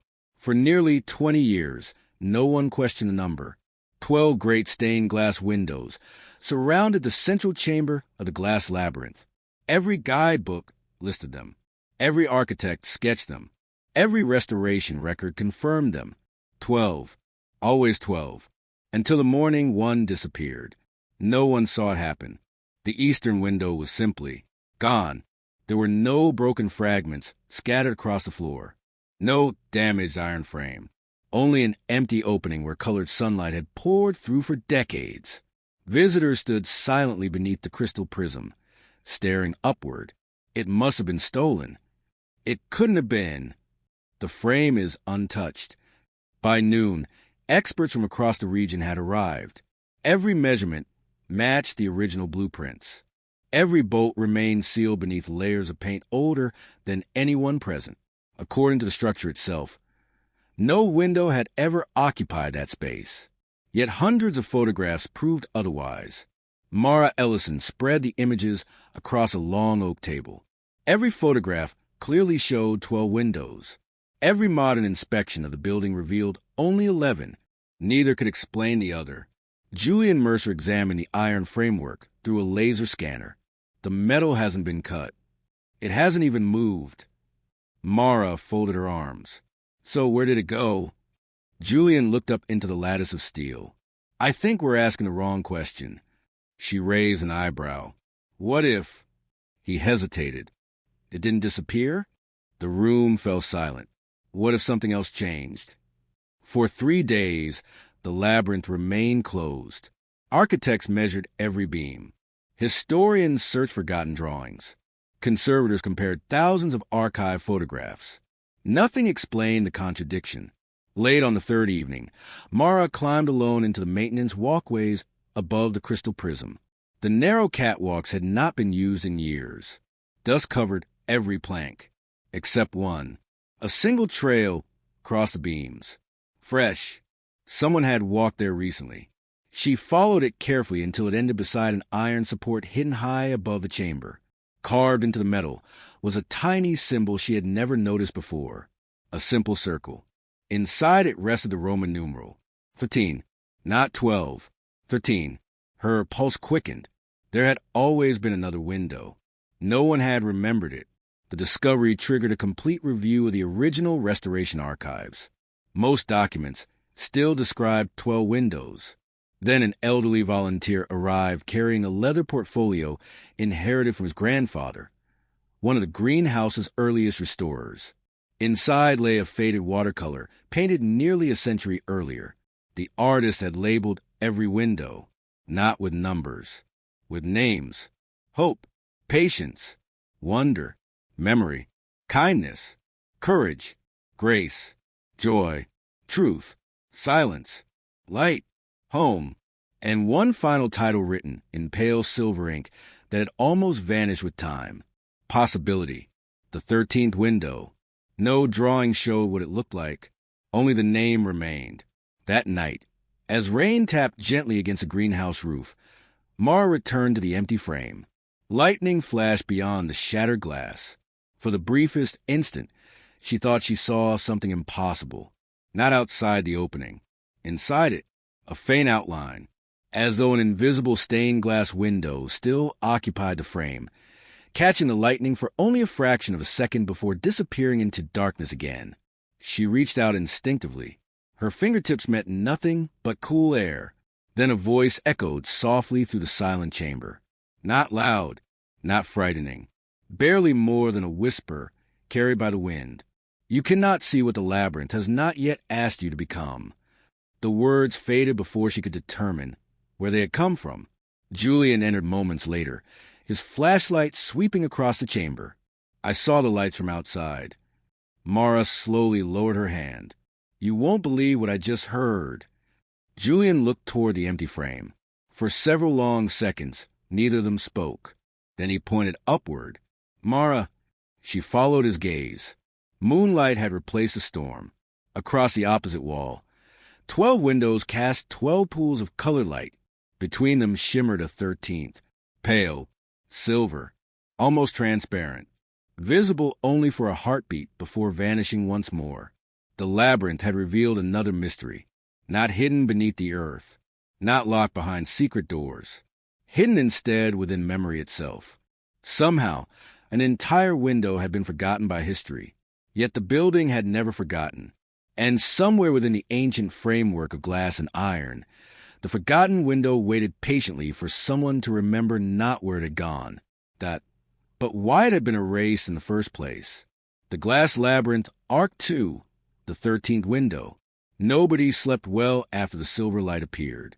By dawn, word had spread through Blackridge that something unusual had happened inside the labyrinth. Rumors traveled faster than facts. Some claimed an entire wall had vanished. Others insisted the greenhouse had begun changing by itself. A few dismissed the stories as another trick of old glass and moonlight. Mara ignored them all. Facts came first. Speculation came later. As the morning sun climbed above the eastern ridge, she and Julian returned to the central chamber carrying every instrument they could borrow: laser levels, thermal cameras, multispectral scanners, and architectural drawings dating back nearly a century. Every measurement agreed. The empty frame contained nothing. No hidden glass. No transparent material. No unusual temperature. The opening was exactly what it appeared to be. Empty. Yet when Julian overlaid the original blueprints onto a modern laser scan, one inconsistency refused to disappear. The geometry was wrong.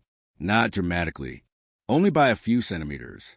But throughout architecture, a few centimeters mattered.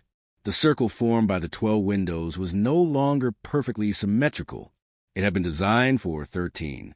Someone had rebuilt the chamber long ago and subtly shifted the surrounding walls to disguise the missing space.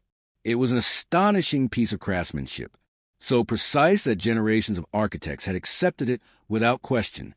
Someone didn't remove a window, Julian whispered. They redesigned history. That afternoon, Mara examined every restoration journal preserved in the archive. Thousands of handwritten pages documented repairs, storms, broken panes, deliveries of iron beams, and volunteer work stretching back decades. Nothing mentioned a 13th window until she reached the oldest volume.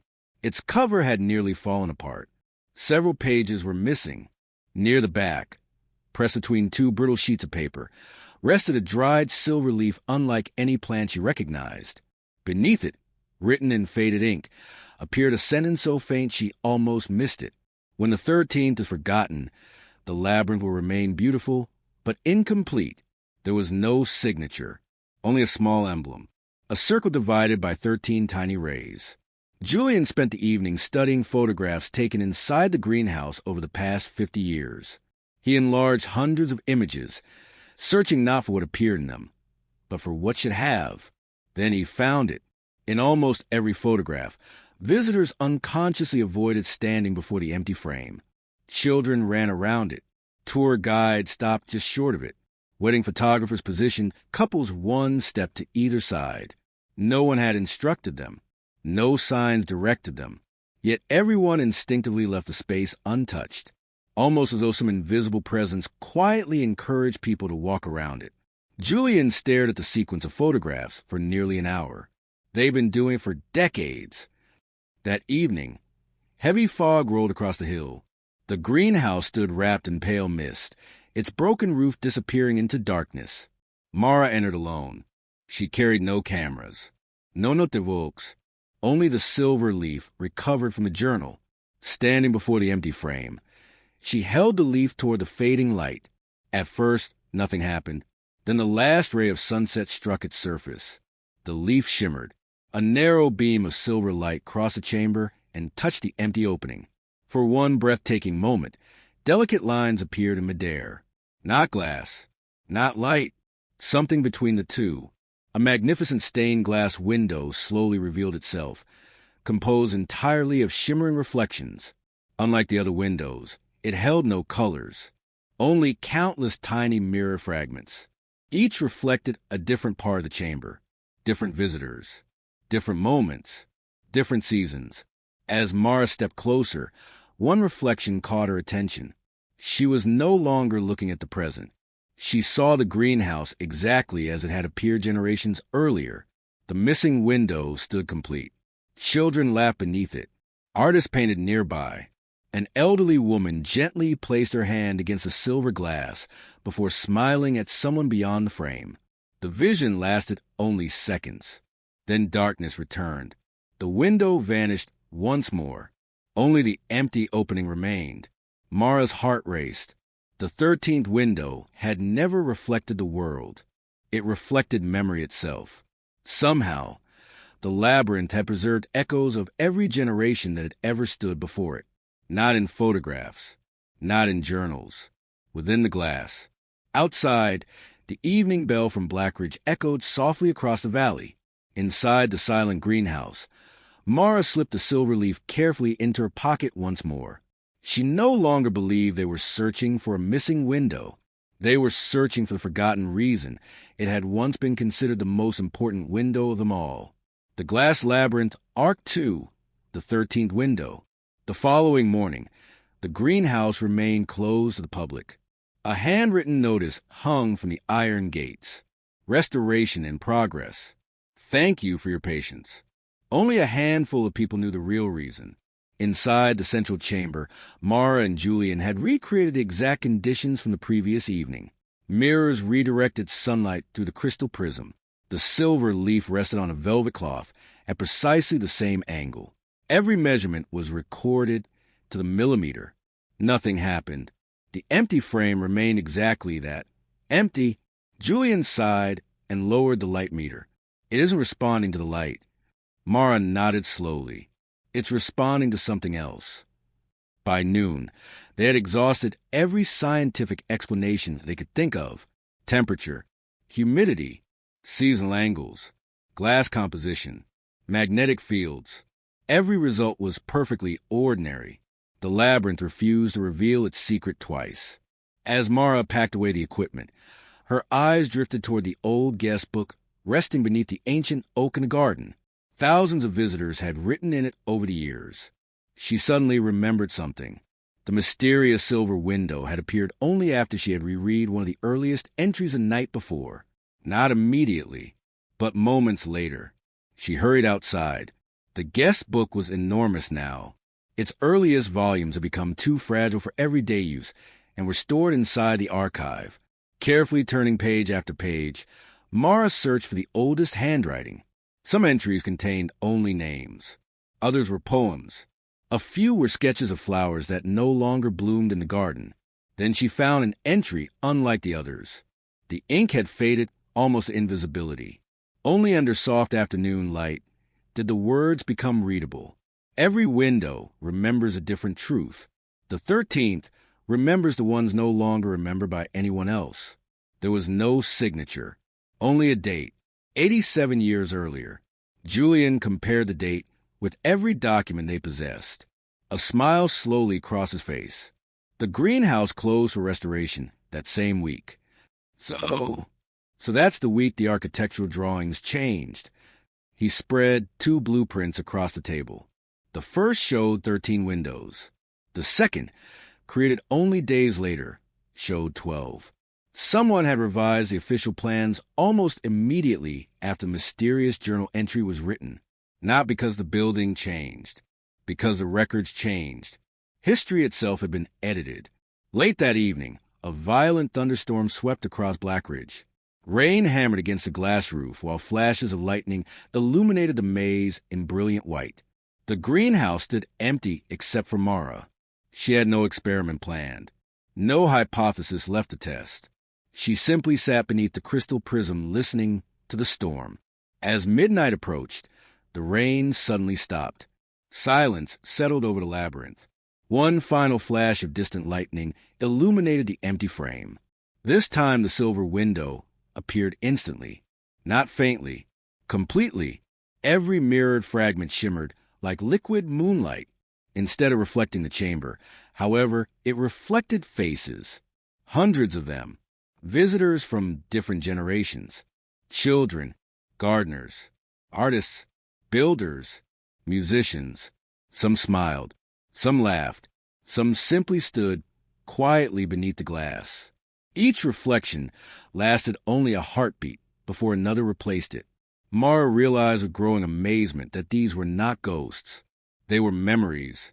The window had preserved every person who had ever paused before it with genuine wonder. Then the reflection slowed. One final figure remained, an elderly architect wearing a long wool coat. He looked directly toward Mara through the silver glass, not at her reflection, at her. Slowly, he raised one hand and pointed, not toward the window itself, but toward the unfinished eastern wing of the greenhouse. His lips moved silently. No sound emerged. Then the image dissolved into countless fragments of light. The chamber returned to darkness. The window vanished. Mara remained motionless. She had no proof of what she had witnessed. No recording. No photograph. Only one undeniable certainty. The forgotten window was trying to guide them somewhere. Not into the past. Towards something that had never been completed. Somewhere beyond the eastern wing. Hidden among unfinished walls of forgotten blueprints. Another chapter of the labyrinth story was still waiting to be discovered. The glass labyrinth, Arc 2, the 13th window. The eastern wing had always been the least explored part of the glass labyrinth. Visitors admired the restored gardens, lingered beneath the crystal prism, and wandered the colorful corridors. Few ventured beyond the faded iron gate marked restoration access only. There was little to see, or so everyone believed. At first light, Mara and Julian unlocked the gate. A narrow corridor stretched ahead, swallowed by climbing ivy and decades of silence. The stained glass panels ended abruptly, replaced by unfinished iron ribs that reached into open air. Here, the greenhouse looked less like a masterpiece and more like a construction project abandoned halfway through. The floor was covered with a thin layer of dust, until Julian noticed something. There are footprints. Not fresh, not old enough to have disappeared. A single set led deeper into the unfinished wing before stopping in front of a massive circular wall built from pale limestone. No dorgua, no windows, only smooth stone. Mara ran her hand across the surface. Why build a wall here? Julian unfolded the original blueprint. His eyes widened. This isn't supposed to be a wall. What is it supposed to be? He pointed to the faded drawing. A gallery. They spent the next several hours examining every inch of the stone. No hinges, No seams. No hidden locks. The wall appeared solid. Yet when Mara tapped gently near its center, the sound changed. Not dramatically. Just enough. Solid stone became a low, hollow echo. She smiled. Something's behind it. The blueprint offered one final clue. In the margin, almost erased by time, someone had written a single instruction. The gallery opens only when no one is searching for it. Julian laughed softly. That's wonderfully unhelpful. As afternoon sunlight shifted across the unfinished wing, a beam slipped to the broken roof and struck a small brass disc embedded in the floor. Neither of them had noticed it before. The disc reflected the light toward another polished plate hidden high on an iron column. Then another, and another. The chain of reflections slowly formed a complete circle around the stone wall. One final ray landed directly at its center. A deep metallic click echoed through the silent wing. Dust drifted from the ceiling. The circular wall began to move, not outward, sideways. Stone glided silently into the surrounding structure, as though the mechanism had been waiting decades for that exact alignment of light. Beyond it lay a room untouched by time. Unlike every other chamber in the greenhouse, this one contained no broken glass, no Venus, no signs of decay. The walls were lined with shelves holding hundreds of carefully crafted crystal models, miniature bridges, libraries, gardens, observatories, theaters, schools. Each represented a place where people gathered, learned, or created together. At the center of the room stood a large wooden drafting table. Across its surface rested an unfinished architectural drawing. The title read, "The House of Shared Stories." Mara looked around in amazement. This is another greenhouse. Julian slowly nodded. It's something much bigger. Pinned beside the drawing was a handwritten letter. The ink remained remarkably clear. If you have reached this room, then the labyrinth has already fulfilled its purpose. Its task was never to protect itself. Its task was to find the people capable of building what comes next. Silence settled over the chamber. For years, they had believed the glass labyrinth was the destination. Now it seemed it had only been the beginning. Julian carefully examined the architectural plans. The proposed building surrounded a vast public square. Instead of galleries filled with paintings or sculptures, every room was designed for people to contribute something of their own. Music, writing, craftsmanship, science, gardening, teaching. Every visitor will become both student and creator. At the bottom of the final page appeared the architect's personal motto. Buildings should not only shelter people, they should inspire them to build one another. Mara smiled. She finally understood why the 13th window reflected memories instead of colors. It had never existed to preserve the past. It existed to recognize those ready to carry its ideas into the future. As evening sunlight entered the hidden gallery, the crystal model scattered thousands of tiny reflections across the unfinished drawing. The room seemed to come alive, not with magic, with possibility. For the first time since discovering the glass labyrinth, Mara realized the greatest mystery had never been hidden behind secret doors or forgotten blueprints. It had been hidden inside a simple question the building had quietly asked every person who entered. What will you create that allows others to create even more?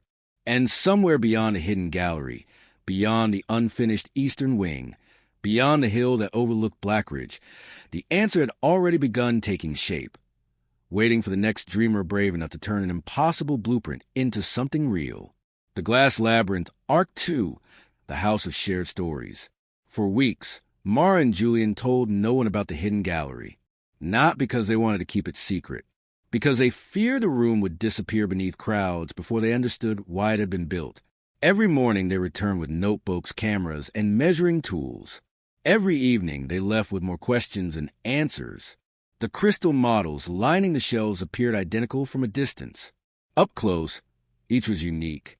One represented a library whose walls were made entirely of books contributed by visitors. Another showed a concert hall with no permanent stage, allowing performers and audiences to exchange places. A third depicted a garden arranged not by professional landscapers, but by children planting whatever they imagined belonged together. None of the designs emphasized perfection. They celebrated participation. Julian carefully lifted one crystal model from its pedestal. Beneath it, etched into the polished stone shelf, were 8 simple words. The builder is never more important than the builder who follows. He read the sentence twice before looking at Mara. I've spent my career trying to design buildings people would admire. And now, he smiled quietly, now I think the best buildings are the ones people continue. In the center of the gallery stood the unfinished blueprint for the house of shared stories. For days it seemed incomplete. Then Mara noticed faint pencil lines extending beyond the edge of the paper. She placed another blank sheet beside it. The lines continued perfectly. The drawing had never ended. It had simply been waiting for another page. Piece by piece they assembled additional sheets hidden beneath the drafting table. The building grew larger with every page. Reading rooms opened into gardens. Gardens connected to workshops. Workshops overlooked theaters filled with movable walls.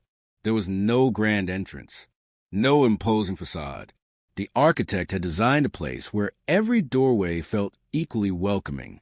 Near the final page, a handwritten note appeared in the margin.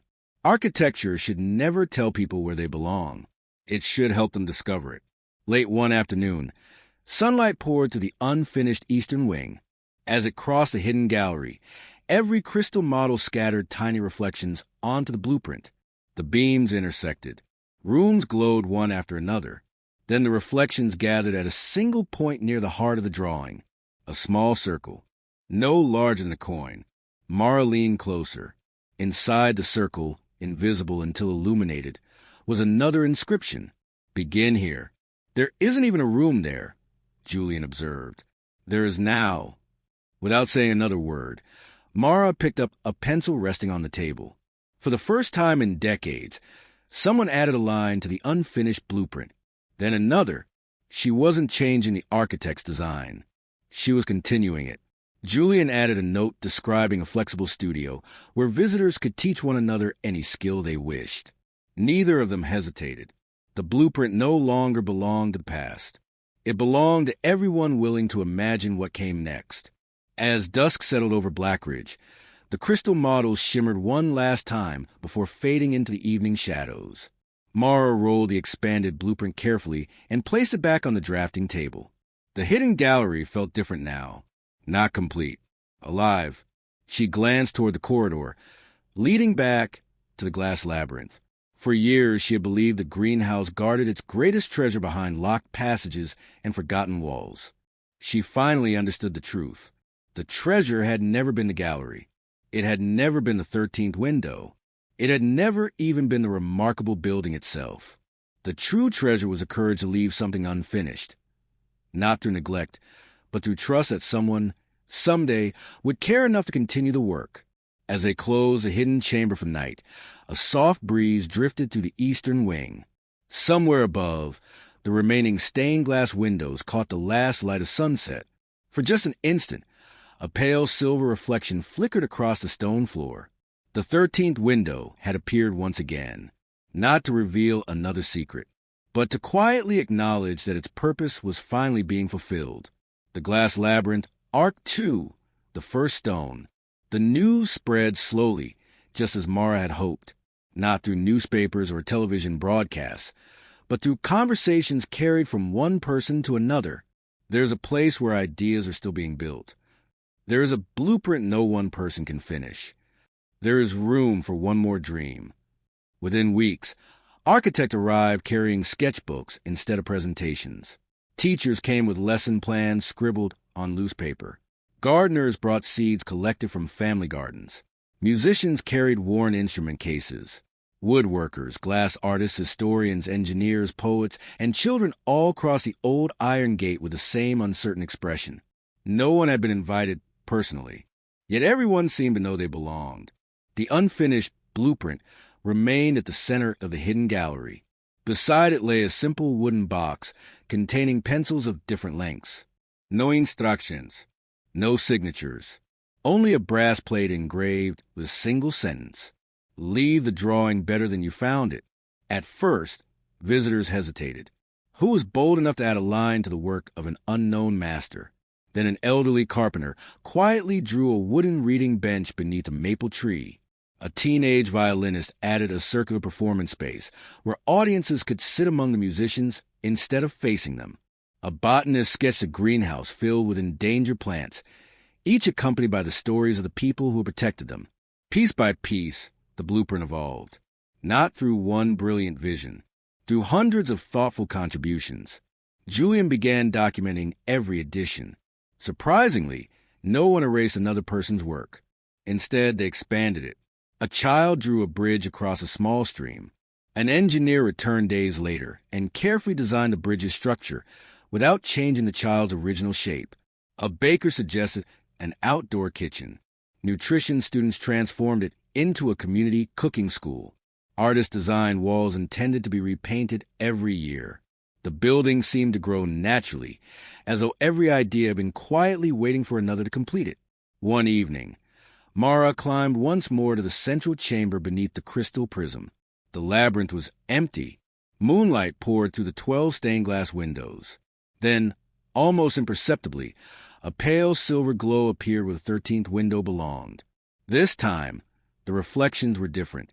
She no longer saw memories from the past. Instead, she saw fleeting images of possibilities. Children building together. Scientists explaining discoveries to strangers. Neighbors planting gardens. Storytellers reading aloud beneath lanterns. None of the scenes looked extraordinary. That was precisely what made them beautiful. The silver window had never predicted the future. It reflected futures that people could choose to create. When Mara returned to the hidden gallery, she found something unexpected. The blueprint had changed again, not because anyone had visited. The fresh pencil lines added by dozens of contributors had somehow blended seamlessly into the original drawing.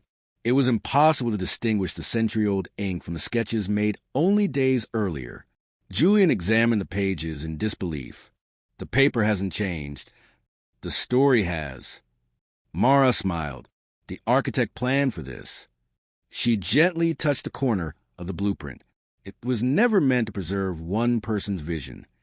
It was designed to become everyone's. As dawn broke over Blackridge, the first rays of sunlight passed through the restored stained glass windows, scattering ribbons of color across the hidden gallery. For a brief moment, every crystal model illuminated at once. Their reflections converged on the center of the blueprint, where a single new sentence appeared in shimmering silver light before slowly fading. Every masterpiece begins the moment someone believes they are allowed to add their own line. The light disappeared. The words vanished. But no one who witnessed them would ever forget. Outside, the old glass labyrinth stood quietly against the morning sky. It was still unfinished. And for the first time in its long history, everyone understood that was never a flaw. It was the promise that there would always be room for one more dreamer, one more builder, and one more story waiting to become part of something greater than any single generation could create alone. The glass labyrinth, Arc 2, the letter without a name. The first letter arrived on a Tuesday. It bore no stamp, no return address, no signature. Someone had slipped it beneath the iron gate before sunrise. Mara unfolded the heavy cream-colored paper with unusual care. Only a single sentence had been written in dark blue ink. The house of shared stories is already being built. You simply haven't found its first room.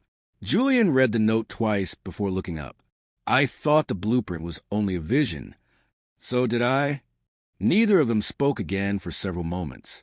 If the anonymous message was true, then somewhere beyond a glass labyrinth, someone had quietly begun transforming imagination into reality. Over the next month, for more letters appeared, always before dawn, always written on the same paper, always in the same elegant handwriting. None revealed the sender's identity. Instead, each offered another fragment. Look for the place where strangers stay longer than friends. The strongest foundation is conversation. Count the empty chairs. The messages sounded more like reflections than instructions, yet everyone hinted at a real location. One rainy afternoon, Mara and Julian decided to stop searching for unusual buildings. Instead, they searched for ordinary places where people naturally gathered. Libraries, community gardens, public workshops. Small cafes, neighborhood parks. The clues no longer pointed toward hidden architecture. They pointed toward human connection. Late that evening, they entered an aging brick warehouse that had recently been converted into a shared workshop. Painters worked beside engineers. Woodworkers shared benches with robotic students. Children built miniature bridges from scrap timber, while retired craftsmen quietly offered advice. Nobody seemed to own the space. Everyone belonged to it. Julian slowly smiled. This feels familiar. Mara nodded. It feels like the blueprint. The workshop manager greeted them warmly. We've been expecting visitors. Mara froze. You know who we are? The woman laughed softly. No, I just knew someone would eventually come looking. She reached beneath the reception desk and produced an old leather folder. I was told to give you this. Inside rested a faded architectural sketch. Not of the glass labyrinth, not of the house of shared stories. It depicted dozens of small buildings scattered across different towns, connected not by roads but by flowing lines resembling threads. Across the top someone had written, "One building can inspire a city. A city can inspire the world." There was still no signature. As they left the workshop, the rain had stopped. Children were drawing chalk murals across the pavement outside. An elderly musician played violin beneath the shelter of an old oak tree. People who had arrived as strangers were leaving together, laughing as if they had known one another for years. Julian folded the sketch carefully. I think we've misunderstood the blueprint. Mara glanced back toward the workshop. It was never about constructing one extraordinary building. No, it was about helping ordinary places become extraordinary. For the first time, the glass labyrinth no longer felt like the center of the story. It felt like the beginning of countless new ones. Somewhere, the anonymous author of the letters continued watching. Not to test them, not to hide another mystery, but to ensure that the ideas born beneath the stained glass roof would keep traveling from one community to another. And on the hill above Blackridge, as evening sunlight filtered through the 12 familiar windows, a faint silver shimmer briefly appeared where the 13th window belonged, as though the labyrinth itself approved of a journey that had finally expanded beyond its own walls. The glass labyrinth, Arc 2, the cartographer. The 6th letter arrived folded inside an old map. Unlike the previous notes, this one contained no poetic phrases, only a network of circles connected by thin ink lines stretched across the yellow paper. At first glance, it resembled an antique railway map. Julian quickly realized it wasn't. There are no town names, no rivers, no roads. Mara traced one of the circles with her finger. Each was marked with a tiny symbol instead of a label: a lantern, a book, a tree, a violin, a compass. Near the bottom of the page, in handwriting they had come to recognize, appeared a single instruction. Maps usually tell you where to go. This one tells you where people began to change. The first symbol, a lantern, led them to a tiny lighthouse on the edge of a rocky coast. The building was no longer in use. Yet every Thursday evening, volunteers gathered there to teach navigation, astronomy, and local history to schoolchildren. No admission fee, no advertisements, only a handwritten sign above the entrance. Everyone is welcome. Inside, hanging beside the old lighthouse lens, Mara discovered a familiar emblem carved into the wood, a circle with 13 tiny rays, the same symbol they had first seen high above the crystal prism. Someone had been here before them. The second destination lay hundreds of miles away. It was not a grand museum or a famous landmark. It was a neighborhood library occupying the ground floor of a converted textile mill. Bookshelves filled every room. But what drew Mara's attention was the largest wall in the building. Instead of books, it held empty wooden frames. Visitors were encouraged to fill them with handwritten stories from their own families. Some accounts described immigration. Others recalled childhood adventures, acts of kindness, or moments of forgiveness. No story was considered too small. Julian smiled. It's another house of shared stories. No, Mara replied quietly. It is the house of shared stories. She was beginning to understand. The blueprint had never pointed toward a single destination. It described an idea that could appear anywhere people chose to nurture it. As they continued following the mysterious map over the following months, the pattern became unmistakable. Every marked location shared 3 characteristics. None had been designed by the same architect. None belonged to the same organization. None even looked alike. Yet each encouraged strangers to become collaborators rather than spectators. An abandoned railway station transformed into an art studio.